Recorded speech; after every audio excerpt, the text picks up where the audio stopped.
ভরকে এখানে দেখো তুমি ছোট হাতের এম দ্বারা প্রকাশ করছিলা, প্রতীক দ্বারা, ঠিক আছে। আর হলো ভরের মাত্রা হবে বড় হাতের এম। দেখো আমরা বেগের এককটা জানি, আমরা ধরে নিলাম আমরা সবাই জানি বেগের একক হলো মিটার পার সেকেন্ড। এখন যদি আমাদের দূরত্বের একক নির্ণয় করতে বলে, আমরা দূরত্ব সাপোজ দূরত্বের একক জানি না, তাহলে এটা কিভাবে নির্ণয় করতে পারি? এইটুকু জানলে তুমি সকল রাশির একক এবং মাত্রা অতি সহজেই নির্ণয় করতে পারবা। ঠিক আছে, কিভাবে নির্ণয় করা যায় আমরা সেটা একটু দেখি। এখন দেখো আমরা এই মৌলিক রাশি এবং যৌগিক রাশির মাত্রা নির্ণয় করা শিখবো। তার আগে আমরা দেখে নেব মাত্রা কাকে বলে। এই রাশিকে কয় ভাগে ভাগ করা যায়? এই রাশিকে ভাগ করা যায় দুইটি ভাগে, একটা হলো মৌলিক রাশি আর একটা হলো যৌগিক রাশি। একটা কি মৌলিক রাশি,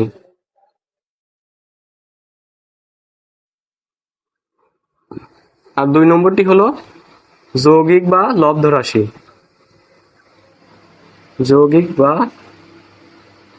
লব্ধ রাশি, বুঝতে পারছো? তাহলে রাশিকে মোট কয় ভাগে ভাগ করা যায়? দুই ভাগে।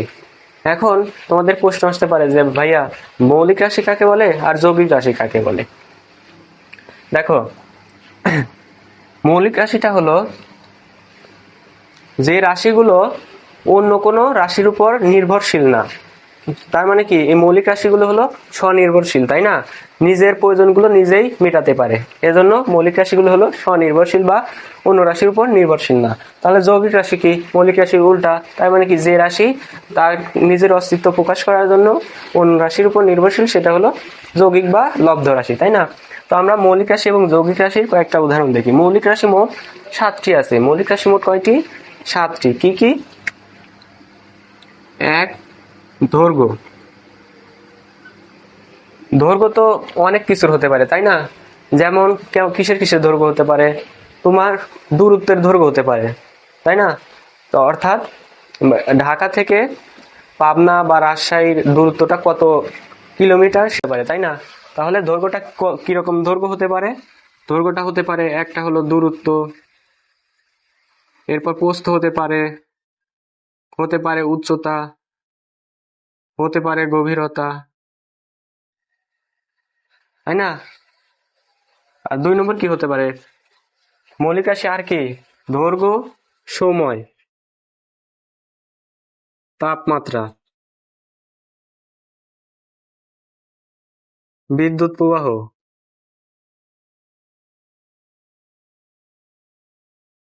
পদার্থের পরিমাপ,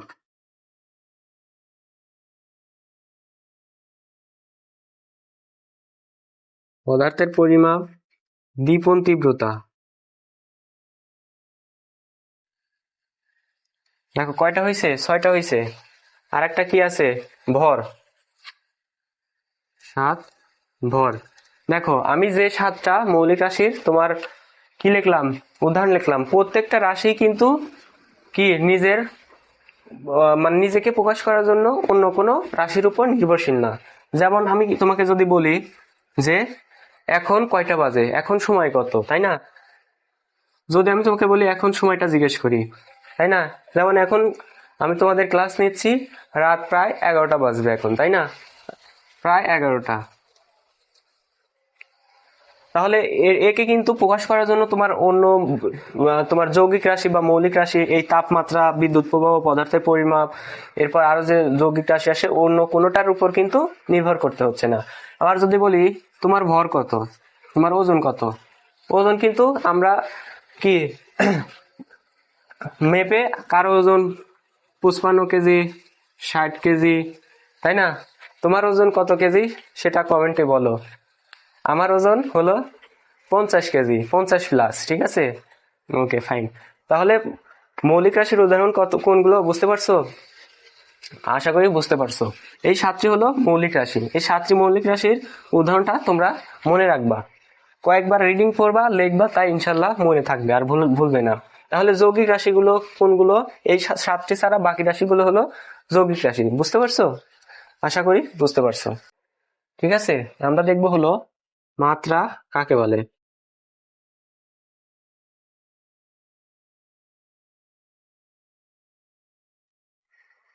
মাত্রা জিনিসটা কি?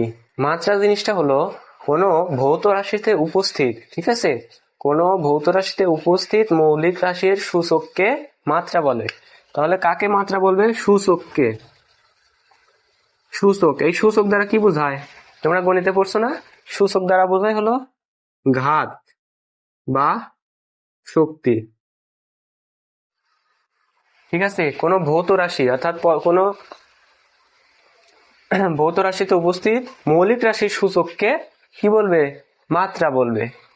তার মানে কি, মাত্রা হওয়ার জন্য কিন্তু সেটা কিসের উপর নির্ভর করবে? মৌলিক রাশির সূচক হতে হবে, মৌলিক রাশির সূচককেই মাত্রা বলবে। তাহলে তোমাদের এখন একটা প্রশ্ন আসতে পারে যে ভাইয়া, যৌগিক রাশির তাহলে কি মাত্রা মানে নির্ণয় করা যায় না? অবশ্যই নির্ণয় করা যায়, কিন্তু আমরা কি বলছি? ওই যে যৌগিক রাশির সংজ্ঞাতে বলছি, যেটা নিজের অস্তিত্ব বা নিজেকে প্রকাশ করার জন্য অন্য রাশির উপর বা মৌলিক রাশির উপর নির্ভরশীল, সেটাই তো হলো যৌগিক রাশি, তাই না? ঠিক সেই রকম এই যৌগিক রাশির মাত্রা নির্ণয়ের ক্ষেত্রেও, যৌগিক রাশির মাত্রা নির্ণয়ের ক্ষেত্রেও কি মৌলিক রাশির মাত্রার সাহায্য নিয়েই নির্ণয় করতে পারি আমরা। এখন আমরা দেখব যে মাত্রা জিনিসটা কি সেটা আমরা দেখে নিলাম। আমাদের দ্বিতীয় প্রশ্নটি হলো মাত্রা সমীকরণ।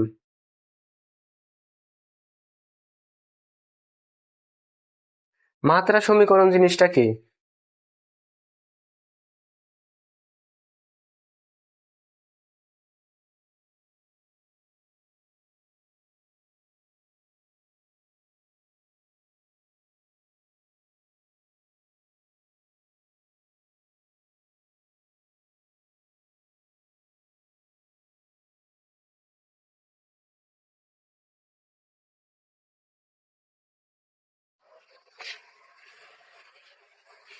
দেখো, মাত্রা সমীকরণটা কি?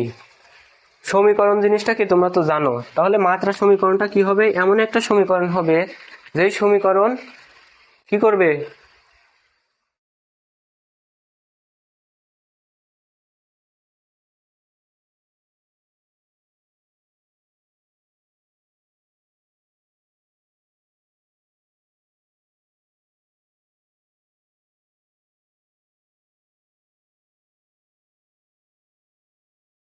মৌলিক রাশি এবং যৌগিক রাশির মধ্যে সম্পর্ক স্থাপন করবে, ঠিক আছে। সেটাই হলো মাত্রা সমীকরণ। তাহলে মাত্রা সমীকরণের কাজ কি? সম্পর্ক স্থাপন করা। সেই সমীকরণটা কি করবে? সম্পর্ক স্থাপন করবে। কিসের মধ্যে সম্পর্ক স্থাপন করবে? মৌলিক একক এবং যৌগিক একক, এই দুইটার মধ্যে সম্পর্ক স্থাপন করবে এই মাত্রা সমীকরণ, তাই না? তো দেখো, আমি তোমাদের এই মাত্রা এবং কি যে মৌলিক রাশিগুলো আছে সেই রাশিগুলোর প্রতীক মাত্রা চিনানোর আগে, ঠিক আছে, কোন কোন রাশির মাত্রা কি, কোন রাশির প্রতীক কি, সেটা চেনানোর আগে এই মাত্রা জিনিসটা কি সেটা তোমাদের আমি বোঝাই নিলাম, ঠিক আছে।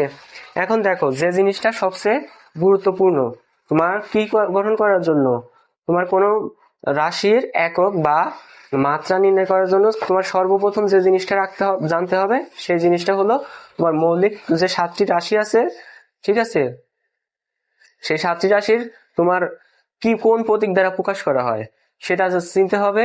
এবং তোমার সেটার একক কি, সেটা একক তো কি করতে হয়? মুখস্থ রাখতে হয়, তাই না? এটা জানতে হবে আমাদের।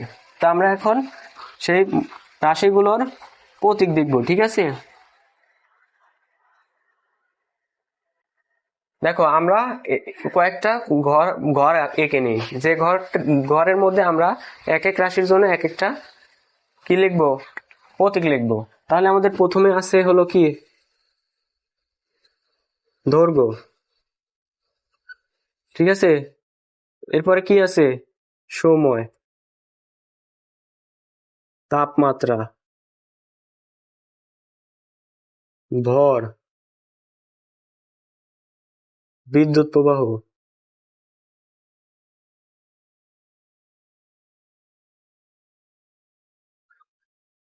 6 হলো পদার্থের পরিমাণ।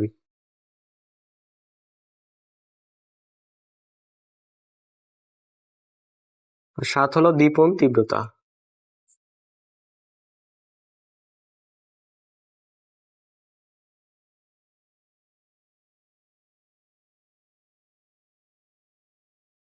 এরপর আমরা কি দেখব? দ্বিতীয় ঘরে দেখব হলো এটা হলো রাশির নাম।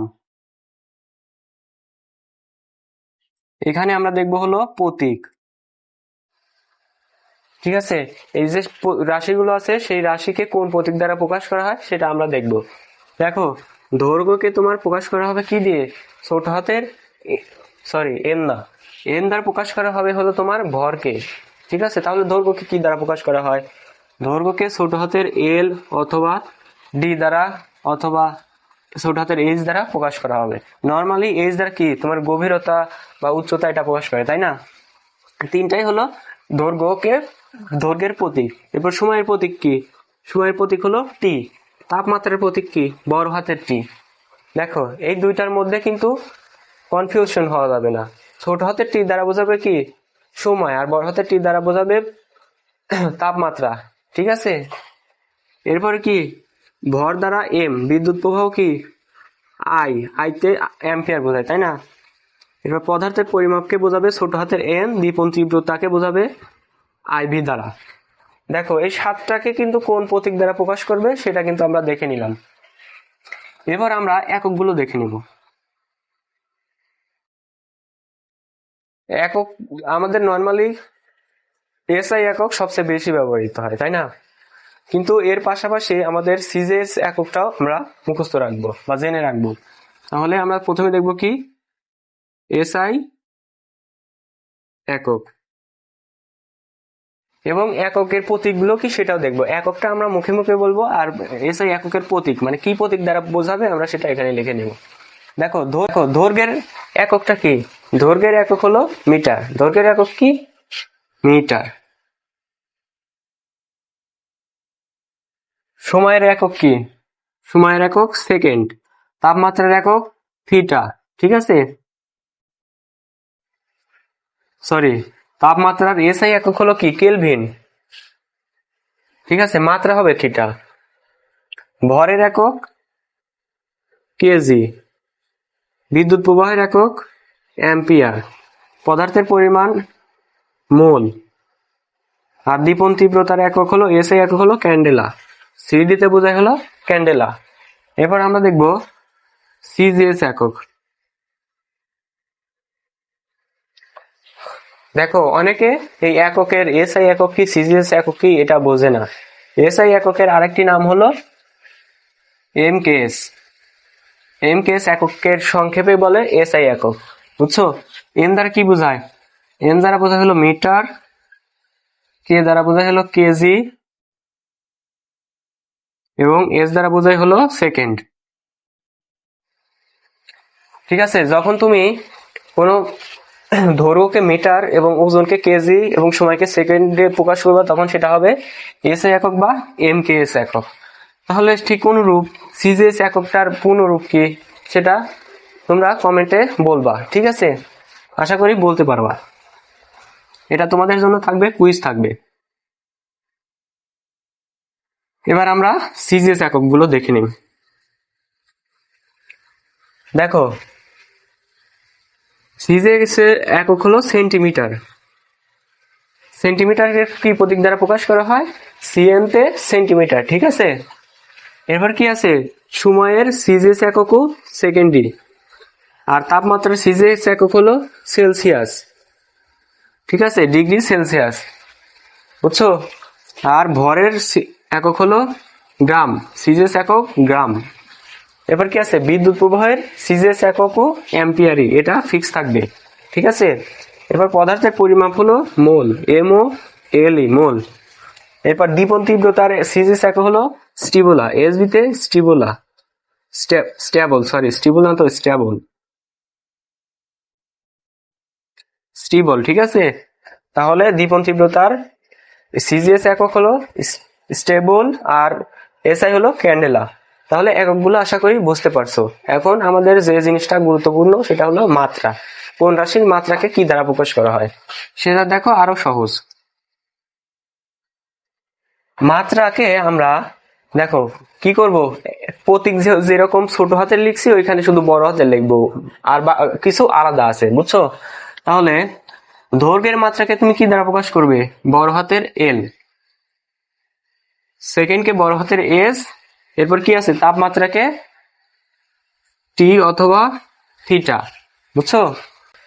বুঝতে পারছো? আর বিদ্যুৎ প্রবাহের মাত্রাটা কি হবে? আই অথবা এ, ঠিক আছে? দেখো এটা শুধু থিটাই হবে, তাপমাত্রার মাত্রা হলো থিটা, ঠিক আছে? বড় হাতের টি হলো, ওটা তো হলো প্রতীক, বুঝতে পারছো? আর শুধু হলো বিদ্যুৎ প্রবাহের এই মাত্রাটা আয়ু হয় আবার এও হয়। এরপর কি আছে? পদার্থের পরিমাণ, তাই না? পদার্থের পরিমাণকে কি দ্বারা প্রকাশ করা হয়? বড় হাতের এন দ্বারা। এখানে ছিল ছোট হাতের এন, এখানে বড় হাতের এন। আর দীপন তীব্রতার মাত্রাটা হলো জে, এটা মনে রাখবা। দেখো এইটুকু তোমরা খাতায় উঠায় নাও অথবা স্ক্রিনশট দিয়ে নাও। যেমন ধরো আমরা প্রথম উদাহরণটা নিলাম হলো বেগ। বেগের একক এবং মাত্রা দুটাই আমরা কিভাবে নির্ণয় করা যায় সেটা শিখবো। প্রথমে বেগটাকে আমরা প্রথম উদাহরণ হিসেবে নিয়ে নিলাম। দেখো বেগ কাকে বলে? আমরা জানি বেগ হলো সময়ের সাথে দূরত্বের পরিবর্তনের হারটাই হলো বেগ, তাই না? সময়ের সাথে তুমি যত সময় যত কি করবা, দূরত্ব অতিক্রম করবা, সেটাই হলো বেগ। তাহলে বেগ সমান সমান কি? দূরত্ব বাই সময়। দূরত্বের একক কি বলতো? মিটার। আর সময়ের একক কি? বা সময়কে কি দ্বারা প্রকাশ করা হয়? সেকেন্ড দ্বারা। দূরত্বের একক কি? মিটার। আর সময়ের একক সেকেন্ড।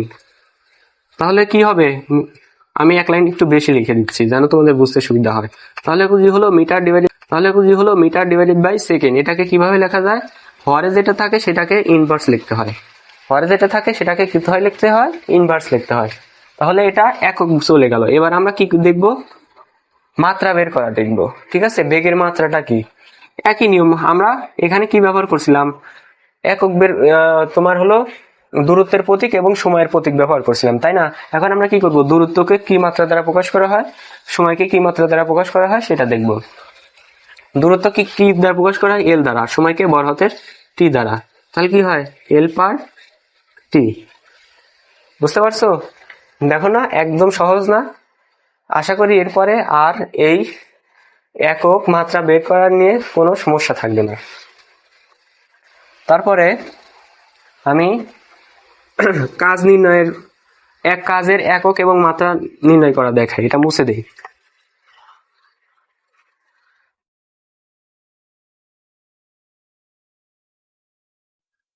কাজ কাকে বলে বলো তো? কাজ জিনিসটা হলো এফ এস, অর্থাৎ কি প্রতি সেকেন্ডে যে পরিমাণ বল প্রয়োগ করা হয় সেটাই হলো কাজ, তাই না? আচ্ছা, ভেরি গুড। তাহলে বল জিনিসটা কি? কোন জিনিসের উপর আমরা জানি বল এফ সমান সমান এম এ, অর্থাৎ কি এম ভরের কোন বস্তুর উপর কি করতে হবে? ত্বরণ আর ভরের গুণফলটাই হলো বল, ঠিক আছে? ত্বরণ আর ভরের গুণফলটাই হলো বল।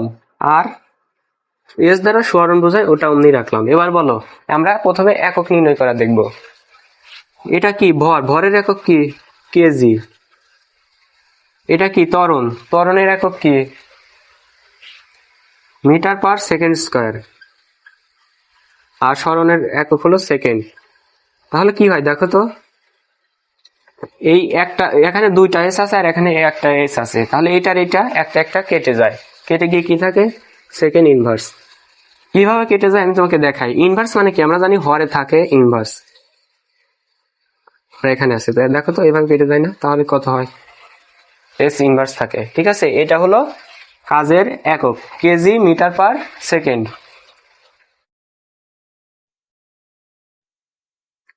তোমরা যদি ত্বরণের এটা না বুঝতে পারো, ত্বরণ ত্বরণ কাকে বলে বলো তো?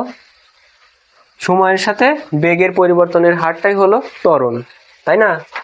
তাহলে কি হয়? বেগ আমরা জানি কি? Metre per second. বুঝতে পারছো? এখানে কি হয়ে যাবে, গুণ হয়ে যাবে। কেন গুণ হয়? কারণ এটা তো ইনভার্স আছে, মানে ভাগ আছে, হরে আছে, আর এটা তো হরে আছে। তাহলে কি হয়, উল্টে গেলে গুণ হয়ে যায়। বুঝতে পারছো? এবার আমরা দেখবো কি, মাত্রা নির্ণয় করা দেখবো। দেখো এইখানে আমরা কি করব, এককের পরিবর্তে আমরা মাত্রা বসাবো। ভরের মাত্রা কি বলতো? ভরের মাত্রা হলো এম। ত্বরণের মাত্রা কি? ত্বরণের মাত্রা আমরা সেম ওই সূত্র ব্যবহার করব। ত্বরণ সমান সমান কি, বেগ বাই সময়, এল পার টি স্কয়ার। আর সরণের একক হলো এল। তাহলে কি হবে, এম এল স্কয়ার পার টি স্কয়ার। এটা হলো কাজের মাত্রা।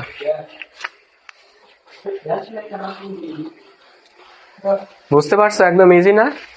তাহলে তোমাদের একটা হোমওয়ার্ক থাকবে। সেই হোমওয়ার্কটা হলো ত্বরণের একক ও মাত্রা কত হবে সেটা নির্ণয় করে তোমরা কমেন্টে দিয়ে দিবে। আমি সবার কমেন্ট চেক করে যাদের ভুল হয় তাদেরকে আবার সংশোধন করে দেবো, আবার বুঝিয়ে দেব। ঠিক আছে? Okay fine. দেখো এখন আর একটা প্রশ্ন, আমরা যে এত সময় মৌলিক রাশির একক এবং মাত্রা নির্ণয় করা শিখলাম, এই মাত্রা নির্ণয় করার প্রয়োজনটা কি, আমরা কেন করব এটা? এই মাত্রা নির্ণয়ের প্রয়োজন হলো আমরা কি করব, একটা রাশির সাথে আর একটা রাশির সম্পর্ক নির্ণয় করতে পারবো। আরেকটা কি করতে পারবো, আমরা একটা রাশির একক থেকে আর একটা রাশির একক নির্ণয় করতে পারবো। যেমন আমরা জানি বেগ সমান দূরত্ব বাই সময়। দূরত্ব সমান সমান বেগ গুণন সময়। বেগের একক মিটার পার সেকেন্ড, সময় হলো সেকেন্ড। তাহলে কি হয়, মিটার থাকে, এটা কেটে গিয়ে। তাহলে দেখো তো দূরত্বের একক আমরা বের করতে পারলাম না। ঠিক এই কারণেই আমরা কি করব, রাশির একক এবং মাত্রা নির্ণয় করা শিখা আমাদের প্রয়োজন। তো কেমন লাগলো ভিডিওটা, আশা করি বুঝতে পারছো। ধন্যবাদ সবাইকে।